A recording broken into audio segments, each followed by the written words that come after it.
Europe 1, La France bouge. Elisabeth Assayag, Emmanuel Dutheil. Ça passe chaque jour trop vite cette France bouge. Déjà dernière partie de votre émission, toujours avec Nicolas Vignol, qui est le directeur général du CEL, le syndicat des éditeurs de logiciels de loisirs. Et on parle des jeux vidéo et du fait que ça cartonne. Et la France bouge met en avant ces entreprises qui placent l'humain au cœur de leurs préoccupations. Comme vous, Arnaud Sourisseau, bonjour. Bonjour Elisabeth, bonjour Emmanuel. Bonjour. Vous êtes le fondateur de One Man Support. C'est un réseau de plus de 2000 consultants et managers indépendants. C'est pour ça que vous êtes dans la France bouge. Ils sont indépendants. C'est une entreprise qui existe depuis 8 ans. Et si vous êtes avec nous dans la France bouge, c'est parce que vous n'êtes pas une entreprise classique. Vos consultants sont donc indépendants. Ils ont fait le choix de ne pas avoir de patron. Est-ce que vous pouvez nous en dire plus ?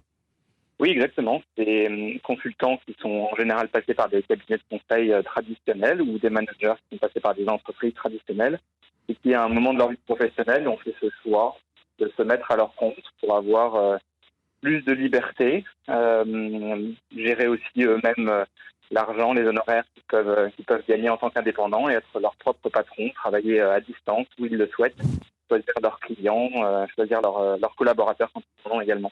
Comment on pourrait dire, vous, c'est quoi votre job ? Vous êtes une sorte d'apporteur d'affaires, vous les accompagnez sur les missions, vous les formez, mais c'est eux leurs propres patrons.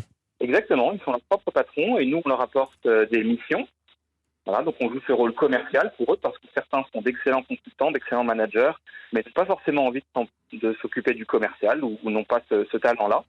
Et puis on leur apporte aussi, au-delà des missions, tout un tas de services qui peuvent répondre justement à leur problématique d'indépendance. Nicolas Vignol, vous êtes le délégué général du syndicat des éditeurs de logiciels et de loisirs. Beaucoup d'indépendants, beaucoup de petits studios comme ça en France. C'est aussi un gros boulot d'essayer de faire monter tout le monde en même temps et d'aller dans le même sens. Oui, exactement. Et puis le confinement, on en a parlé d'un point de vue, les Français se sont rués sur le jeu vidéo, c'est vrai, mais il y a aussi le côté producteur, studio, etc., dans une économie très liée au dématérialisé, mais en fait, pour produire des jeux vidéo, on est vraiment dans le monde réel, donc il y a eu des grosses difficultés aussi pour maintenir les productions, ça on en a assez peu parlé. C'était un accélérateur d'idées ou ça a un peu bloqué la créativité, ce Covid ? C'est pas si évident en fait de s'adapter parce que en fait vous avez dans les studios de développement, pour faire très court, des très gros ordinateurs, très puissants, très fiables, etc. Vous avez tout un matériel et donc pour passer en télétravail, c'est compliqué pour des petits studios. Et puis vous l'avez dit, il faut fidéliser les équipes, faut pas qu'ils partent. Donc dans cette période-là, il y a tout un rôle de garder l'entreprise vivante. Mais ouais, on est passé beaucoup en mode télétravail dans le jeu vidéo, mais ça supposait des grosses adaptations. Je sais qu'Ubisoft par exemple a bousculé son organisation alors que c'est un très grand groupe. Bravo à eux. Et dans le jeu vidéo aussi, on a dû s'adapter.